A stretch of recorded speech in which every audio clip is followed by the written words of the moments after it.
ನಮಸ್ಕಾರ. Info with Swati ಚಾನೆಲ್ಗೆ ಎಲ್ರಿಗೂ ಆತ್ಮೀಯವಾದ ಸ್ವಾಗತ.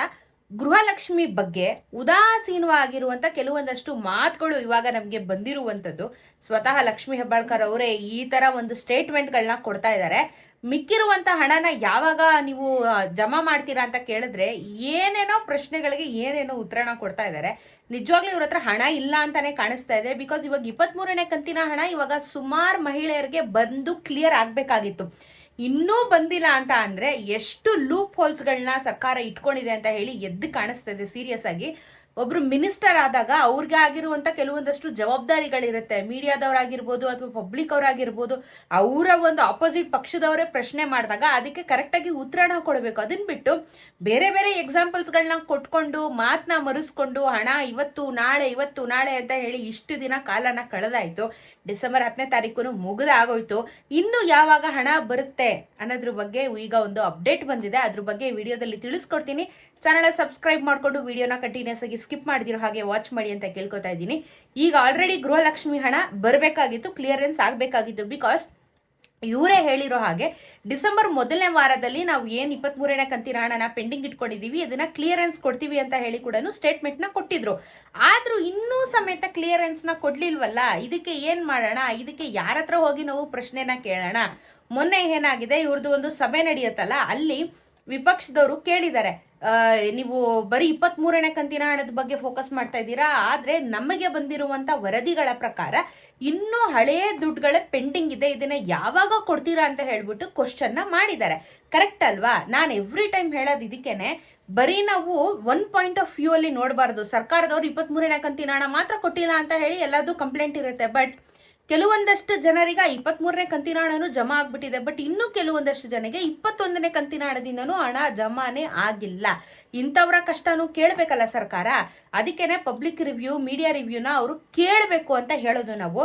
ಅದಕ್ಕೆ ಕೇಳಿದಾಗ ಇವರು ಲಕ್ಷ್ಮೀ ಹೆಬ್ಬಾಳ್ಕರ್ ಮೇಡಮ್ ಅವ್ರು ಏನು ಹೇಳಿದ್ದಾರೆ ಅಂದ್ರೆ, ನಾವು ಕಂಪ್ಯಾರಿಸನ್ ಮಾಡೋಕ್ಕಾಗಲ್ಲ, ಮಾಡಬಾರ್ದು. ಆದರೂ ನಾನು ಹೇಳ್ತೀನಿ ನಿಮಗೆ, ಮಹಾರಾಷ್ಟ್ರದಲ್ಲಿ ಯಾವುದೋ ಒಂದು ಇದೇ ತರ ಬೆಹನ್ ಅನ್ನೋ ಒಂದು ಏನೋ ಒಂದು ಹೆಸರಿದೆ ಅದಕ್ಕೆ. ಅದನ್ನ ನಾವು ಯೋಜನೆನ ಮಾಡಿದ್ರು, ನಮ್ದು ಕಾಪಿ ಮಾಡಿಕೊಂಡು, ಕರ್ನಾಟಕದ ಕಾಪಿ ಮಾಡಿಕೊಂಡು ಮಹಾರಾಷ್ಟ್ರದವ್ರು ಮಾಡಿದ್ರು. ಆದ್ರೆ ಅವರು ಇಷ್ಟುವರೆಗೂ ಹಣ ಕೊಟ್ಟಿದ್ದಾರಾ? ನಾವಾದ್ರೂ ಕೊಡ್ತಾ ಇದೀವಲ್ವಾ? ಅವರು ಕೊಡ್ಲೇ ಇಲ್ಲ. ಸ್ಟಾರ್ಟಿಂಗ್ ಅಲ್ಲೆಲ್ಲ ಹಣನ ಸಂಗ್ರಹಣೆ ಮಾಡ್ಕೊಂಡ್ರು, ಆಮೇಲೆ ಅಮೌಂಟ್ನೇ ಕೊಡ್ಲಿಲ್ಲ. ಸೊ ನಾವು ಕಂಪ್ಯಾರಿಸನ್ ಮಾಡಬಾರ್ದು ಅಂತ ಹೇಳ್ತಾರೆ. ಇವಾಗ ಕೇಳಿದ ಪ್ರಶ್ನೆ ಏನು, ಹಣ ಯಾವಾಗ ಕೊಡ್ತೀರಾ ಅಂತ. ಇವ್ರು ಯಾಕೆ ಮಹಾರಾಷ್ಟ್ರಕ್ಕೆ ಹೋದ್ರು ಕರ್ನಾಟಕ ಇಂದ? ಅವರು ಮಾಡಿದ್ರು, ಅವ್ರೇನ್ ಕೊಟ್ಬಿಟ್ಟಿದಾರ, ನೀವು ಅವ್ರಿಗೆ ಪ್ರಶ್ನೆ ಮಾಡಲ್ಲ ಅಂದ್ರೆ ಮಹಾರಾಷ್ಟ್ರ ಸರ್ಕಾರದವ್ರು ಅವ್ರನ್ನ ಪ್ರಶ್ನೆ ಮಾಡ್ತಾರೆ. ಇಲ್ಲಿ ಪ್ರಶ್ನೆ ಮಾಡ್ತಾ ಇರೋದು ಕರ್ನಾಟಕದವರು. ಕರ್ನಾಟಕ ಅವ್ರಿಗೆ ಹಣ ಬರ್ತಿಲ್ಲ ಅಂದ್ರೆ ನೀವು ಇಲ್ಲಿಗೆ ಉತ್ತರ ಕೊಡಬೇಕು ಬಿಟ್ಟು ಮಹಾರಾಷ್ಟ್ರನ ಎಕ್ಸಾಂಪಲ್ ಆಗಿ ತಗೊಳ್ಳೋದು ತುಂಬಾ ದೊಡ್ಡ ತಪ್ಪಾಗತ್ತೆ. ಅವ್ರ ಸರ್ಕಾರದಲ್ಲಿ ಹಣ ಇಲ್ಲ ಹೋದ್ರು, ನಿಮ್ ಸರ್ಕಾರದಲ್ಲೂ ಹಣ ಇಲ್ಲ ಅಂದ್ರೆ ನೀವು ಹೋಗ್ತೀರಾ ಮನೆಗೆ. ಸಿಂಪಲ್ ಅದು. ಅಂಡರ್ಸ್ಟುಡ್ ಎಲ್ಲಾರ್ಗು.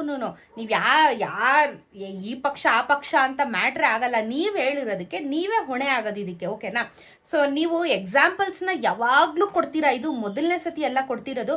ಎವ್ರಿ ಟೈಮ್ ಗೃಹಲಕ್ಷ್ಮಿ ಹಣ ಬಂದಿಲ್ಲ ಅಂದ್ರೆ ಮಹಾರಾಷ್ಟ್ರದವ್ರದ್ದು ಮಾಡಿದ್ರು, ನಮ್ಮ ತರನೇ ಕಾಪಿ ಮಾಡ್ಕೊಂಡ್ರು, ಅವ್ರು ಹಣ ಕೊಟ್ರಾ ಅಂತ. ಮಹಾರಾಷ್ಟ್ರಗೂ ನಮ್ಗೆ ಏನ್ ಸಂಬಂಧ? ಮುಗಿದೋಯ್ತು ತಾನೆ. ಅವರೇ ಬೇರೆ ಸ್ಟೇಟು, ನಾವೇ ಬೇರೆ ಸ್ಟೇಟು. ನಮ್ಮಲ್ಲಿ ಹಣ ಕೊಡಕ್ಕೆ ನಿಮ್ಮ ಹತ್ರ ಹಣ ಇದ್ರೆ ದಯವಿಟ್ಟು ಈ ಕಮಿಟ್ಮೆಂಟ್ನ ಮಾಡ್ಕೊಳ್ಳಿ. ಇಲ್ಲ ಅಂತ ಅಂದ್ರೆ ಈ ಕಮಿಟ್ಮೆಂಟ್ನ ಮಾಡ್ಕೋಬೇಡಿ. ಇವತ್ತು ನಾಳೆ ಅಂತ ಹೇಳಿ ಮಾತನ್ನ ತುಂಬಾ ಚೆನ್ನಾಗಿ ಮರೆಸ್ತೀರಾ. ಒಂದ್ ವಾರದಲ್ಲಿ ಕೊಟ್ಬಿಡ್ತೀವಿ ನಾವು ಹಣನ, ಆಲ್ರೆಡಿ ಟೈಮ್ಗೆ ಕರೆಕ್ಟಾಗಿ ನಾವು ಫೈನಾನ್ಷಿಯಲ್ ಡಿಪಾರ್ಟ್ಮೆಂಟ್ಗೆ ಅಮೌಂಟ್ನ ಕಳಿಸ್ಬಿಡ್ತೀವಿ, ಆಮೇಲೆ ನಿಮ್ಮ ಖಾತೆಗಳಿಗೆ ಬರುತ್ತೆ. ಟೈಮಿಗೆ ಫೈನಾನ್ಸ್ ಡಿಪಾರ್ಟ್ಮೆಂಟಿಗೆ ಕಳಿಸಿದ್ರೆ ಆ ಪ್ರೋಸೆಸಿಂಗ್ ಲೇಟು ಆಗೋದಿಲ್ಲ. ಪ್ರೊಸೆಸಿಂಗ್ ಟೈಮ್ ಇರುತ್ತೆ. ಹಣನೇ ಕೊಟ್ಟಿಲ್ಲ ಅಂದರೆ ಫೈನಾನ್ಸ್ ಡಿಪಾರ್ಟ್ಮೆಂಟ್ ಅವ್ರು ಏನು ಮಾಡ್ತಾರೆ? ಸೊ ನೀವು ಶುಗರ್ ಕೋಟಿಂಗ್ನ ಮಾಡಕ್ಕೆ ಹೋಗಬೇಡಿ ಅಂತ ಹೇಳ್ತಾ ಇರೋದು. ಆಸ್ ಎ ಕಾಮನ್ ಪಬ್ಲಿಕ್ ನಮಗಾಗ್ತಾ ಇರುವಂಥ ಸಮಸ್ಯೆಗಳು 108 ಇರ್ತವೆ. ನಿಮಗೆ 1000 ಇರ್ಬೋದು, ನಮಗಿಲ್ಲೂ 108 ಪ್ರಾಬ್ಲಮ್ಗಳಿರುತ್ತೆ. ಬಟ್ ನೀವು ಕೊಡ್ತೀನಿ ಅಂತ ಹೇಳಿ ಕಮಿಟ್ಮೆಂಟ್ನ ಮಾಡ್ಕೊಂಡ್ಮೇಲೆ ಹಣನ ಕೊಡಬೇಕಲ್ವಾ? ಸೊ ಈ ಒಂದು ಡಿಸ್ಕಷನ್ ಆದಾಗ್ಲೂ ಸಮೇತ ಆ ಎಕ್ಸಾಂಪಲ್ನ ಕೊಟ್ಬಿಟ್ಟು ಮತ್ತೆ ಹಣ ಯಾವಾಗ ರಿಲೀಸ್ ಮಾಡ್ತೀರಾ ಅಂತ ಕೇಳಿದ್ರೆ ಮಾತನ್ನ ಏಮಾರಿಸ್ಬಿಟ್ರು ನೀಟಾಗಿ ಲಕ್ಷ್ಮೀ ಹೆಬ್ಬಾಳ್ಕರ್ ಮೇಡಮ್ ಅವರು. ಸೊ ಹಣ ಯಾವಾಗ ರಿಲೀಸ್ ಮಾಡ್ತೀರಾ ಅಂದ್ರೆ ಅಷ್ಟೊತ್ತಿಗೆ ಅವರು ಸ್ಪೀಕರು ಕುತ್ಕೊಳ್ಳಿ ಅಂತ ಹೇಳಿ ಇದು ಮಾಡಿದ್ರು. ಅಷ್ಟೊತ್ತಿಗೆ ಅವರು ಯಾವಾಗ ಹಣ ಕೊಡ್ತೀವಿ ಅಂತನೂ ಮಾತನ್ನು ಆಡ್ಲಿಲ್ಲ, ಅದ್ರ ಬಗ್ಗೆ ಅಪ್ಡೇಟು ಕೊಡ್ಲಿಲ್ಲ.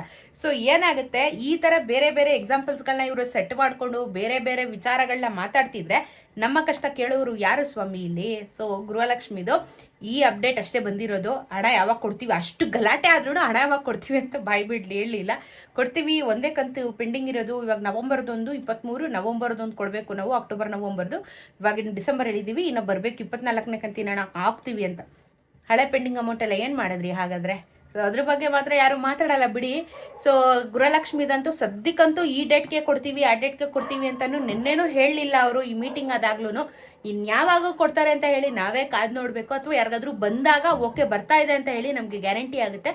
ಬಿಟ್ಟು ಸ್ಟೇಟ್ಮೆಂಟ್ಗಳನ್ನಂತೂ ಅಫಿಷಿಯಲ್ಸು ಯಾರು ಕೊಡ್ತಾ ಇಲ್ಲ ಅನ್ನೋದು ನೀಟಾಗಿ ಕಾಣಿಸ್ತಾ ಇದೆ ನಮಗೆ. ಏನು ಮಾಡೋಕ್ಕಾಗಲ್ಲ, ಇದು ಪರಿಸ್ಥಿತಿ ಈ ಥರ ಆಗೋಗಿದೆ. ಸೊ ನೋಡೋಣ, ನೆಕ್ಸ್ಟ್ ಏನಾದರೂ ಇದ್ರ ಅಪ್ಡೇಟ್ಸ್ಗಳನ್ನ ನಾನು ವಿಡಿಯೋ ಮಾಡಿ ಖಂಡಿತ ನಿಮಗೆ ತಿಳಿಸ್ಕೊಡ್ತೀನಿ. ಇದಾಗಿತ್ತು ಇವತ್ತಿನ ಗೃಹಲಕ್ಷ್ಮಿ ಅಪ್ಡೇಟ್. ಸಿಗೋಣ ಮತ್ತೊಂದಷ್ಟು ವಿಡಿಯೋಂದಿಗೆ. ನಮಸ್ಕಾರ.